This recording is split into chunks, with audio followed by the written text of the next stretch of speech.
time over here now.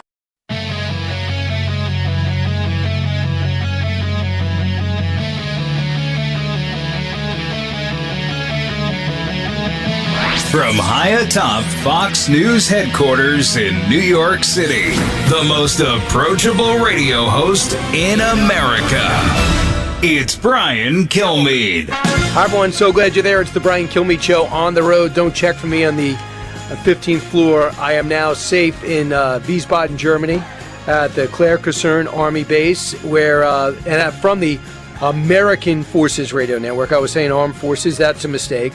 This hour, we're going to close strong. I have Kennedy, who's just getting out of the shower. She wanted me to buy some time for her. And then I'm going to have General Donahue, who runs this place. He is the four-star general. He's the commander of the U.S. Army, Europe, and Africa. And he has been here since 2024. And, man, it is a lot of responsibility, and he's up for the challenge.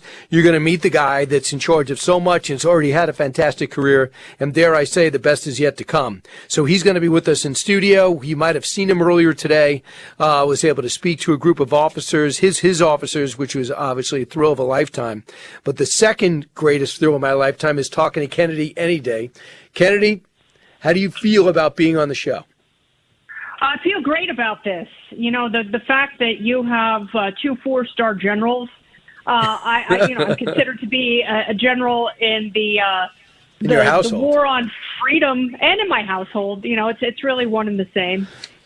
Just fighting the good fight every single day. I do mine with lip gloss and some pointed words from my iPad, and the general does it with guns and people in cute uniforms.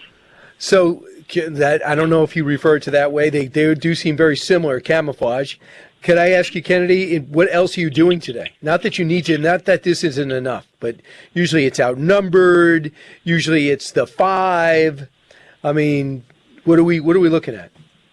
You can see me on Gutfeld all this week. Really? I will be on I'm going to be on the entire week. I'm going to be hosting Kennedy Save the World, my award-winning podcast today, where, you talked about some of your dates where people can come and meet you in person. I will be talking about the same thing with Jimmy Fallon on my podcast, which will be released later today on Spotify, YouTube, Apple Podcasts, and, of course, FoxNewsPodcast.com. And what happens is Kennedy comes up, Kennedy's been a star since you're in your 20s, right? I mean, you emerged in your 20s at MTV. 1890s. No, I think 20 years old is about, I do think it's the 1890s if they were to do a 23andMe on you. But, Kennedy, as we look at where we can see you on stage, where would we do that? In April, I'm going to be in Norfolk, Virginia on April 10th. That's going to be a great series of shows. I will be in Red Rock Casino in Las Vegas, May 9th, 10th. There are going to be a couple shows there. I will be in Klamath Falls, Oregon, and Reno, Nevada in October. And I'm really excited to meet people because, this time around I'm actually going to return the hugs. Right. At first you were reluctant. I've seen some of the pictures. You're like, when's he going to stop? But who's going to raise your children? Well, I mean, my youngest is 16, and she'll be 17 here pretty soon. So they're out of the potty training. So luckily, right. it's not as hands-on as it used to be. I understand that because you coddled your kids when they were infants. Too much, yes, exactly. In retrospect, you have regrets. So let's just talk about the real world, being that we have some time. Do you are not nearly as hopeful as I am that things are going to work out well. I looked at some chronic problems in this world. Iran has been at the center of it. Venezuela over the last 20 years right in our hemisphere, giving a home to Hamas, Russia, China, being aid to Cuba, Cuba pushing their philosophy in Bolivia, Nicaragua, being a mentor to Chavez, who took over Venezuela. And we see China's presence all over, and we're seeing the pushback with El Salvador and Argentina and Bolivia and Honduras, and now we saw the Maduro. Do you believe that we are in one of those moments where people are always going to say, I remember when a lot of our enemies paid the ultimate price. And now you factor in Cuba could be on the doorstep, as well as Iran. Do you feel as though I have rose-colored glasses on and you regret doing the show? I don't think you have rose-colored glasses on in wanting there to be less communism and more freedom. It's just, I think we might have a little disagreement as to how we get there. But, you know, we are both aiming at the same thing, and we both have to acknowledge that doing nothing and assuming that these communistic tendencies are going to go away, that's incredibly naive. But I get the yips at regime change and military intervention. That's what worries me. I would much prefer the quick strikes as opposed to any sort of ground incursion, which of course leads to the multi-decade wars. No one ever has that intention when they start out. No president ever goes, you know what? I want to do this thing and I want to make sure we're still there in 20 years. But somehow, you know, past is prologue. And I hope this is the president that is able to change all of that, having people in power who have actually suffered the consequences of these interminable, tail-consuming the head wars. Do you believe that in retrospect, a stern talking to or the silent treatment would have been better?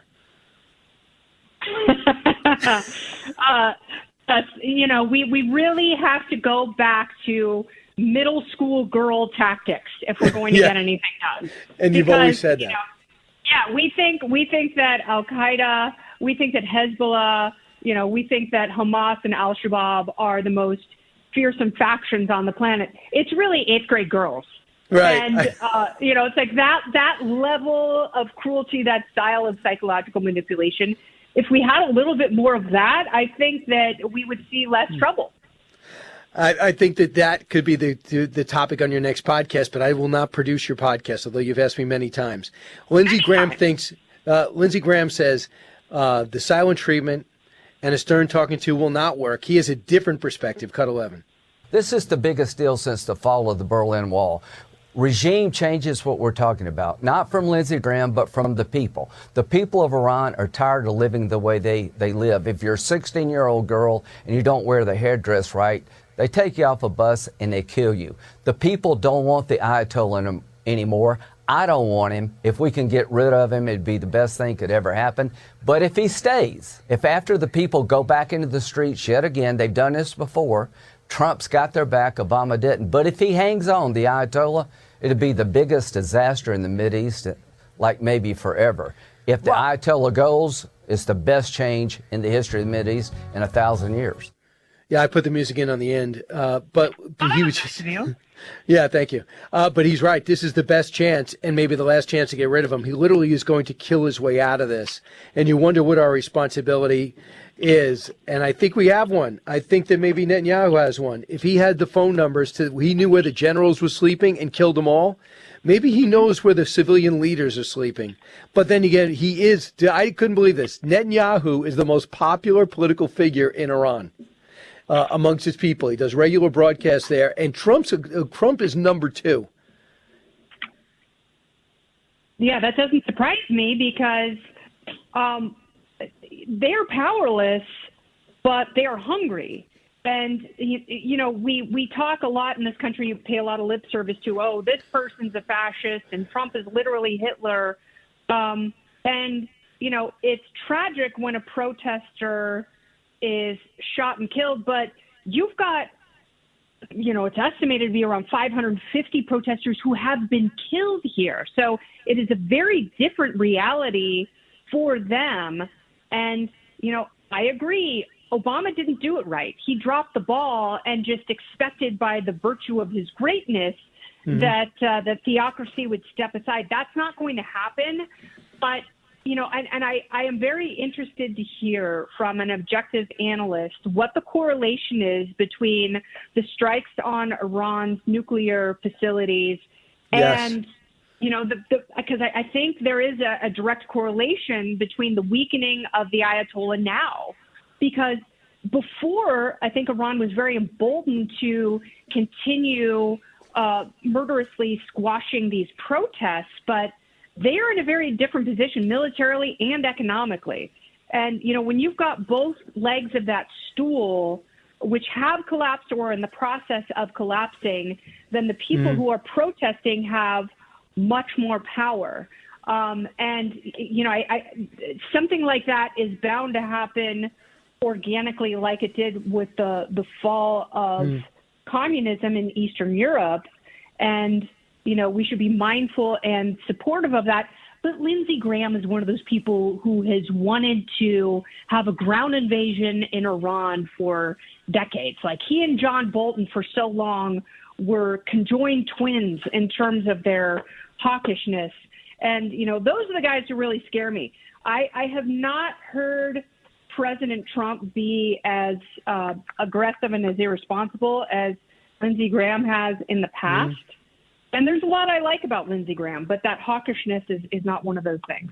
So Ilhan Omar, a lot of times you say to myself, Brian, I can't figure out this issue. Do you have Ilhan Omar's number? And I always say I don't. So what I'll do, and you keep asking me, and I think you have to get it on your own. Yesterday, she was especially brilliant in painting Minneapolis as something that's all Donald Trump's fault. And, of course, that driver that lost her life tragically, and that was all the ISIS fault. Here it is, cut 18. Prove to us what documentation you have that, one, that she was paid, two, that she was agitating when we can hear her say she's not mad, she's not upset. She's clearly trying to wave cars to bypass her. And so it's just this level of rhetoric is unjustifiable to the American people. Peacefully waving cars to go by. Are you kidding me? She blocked the road for over 3 minutes, was dancing in the driver's seat, honking her horn, accelerated at agents, and was seen at other blocks doing it. And she was known as a anti-ICE warrior who took training to do this. I'm not saying she should have been killed. Do an investigation. But to think this woman wasn't getting paid, by the way, I'm sure she was getting paid, even though her mommy was paying all her bills, and she's got 3 kids, and she left a 6-month-old at home to destroy Minneapolis and stop, get this, ICE from arresting illegal immigrants, criminals from their streets. She's trying to make everyone forget about the fraud that she has up to her neck in. Who, Ilhan Omar? Yeah. Yeah, Ilhan Omar can sit this one out. And, there needs to be an ethics investigation into how she and her new husband, not her brother husband, have enriched themselves.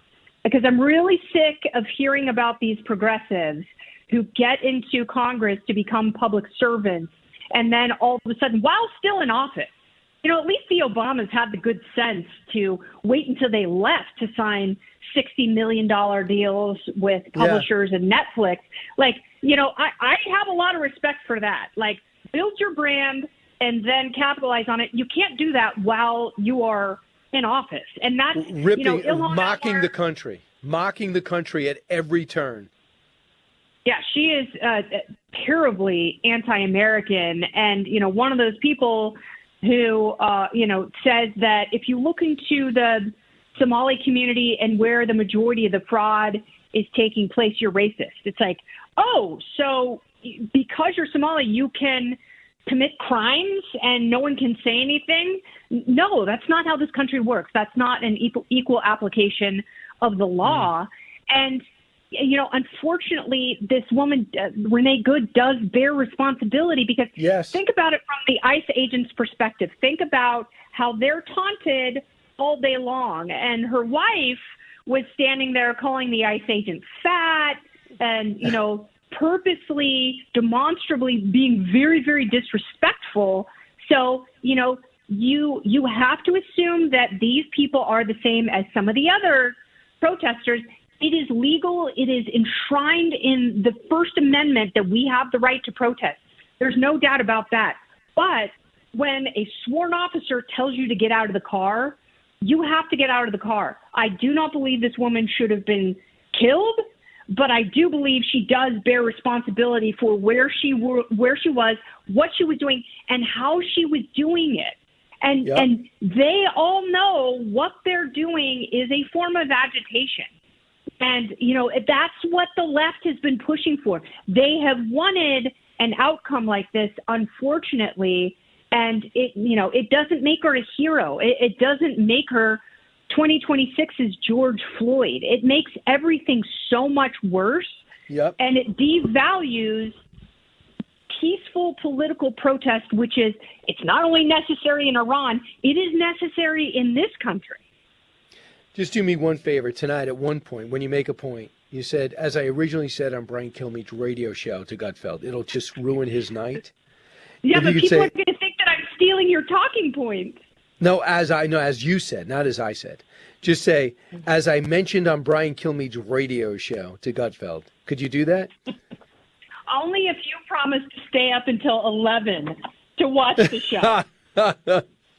10. Because I know 10, you don't thank have a lot to do in the morning, so it's listen, easy for you to stay And up I'm enjoy. I'm in Germany. I'm not sure if it's easier or later than that. So next time I promise to bring you. Are you in Lederhosen right now? Yes, underneath my jeans. Very good. Kennedy, You've always been into layering. Right, that's true. Kennedy, just stay within yourself. Whatever you do today, thanks so much for helping my show. Now go save the world on your podcast. I'm going to do my damnedest. Thank you, Brian. Back in a moment. You are the best thing on the radio.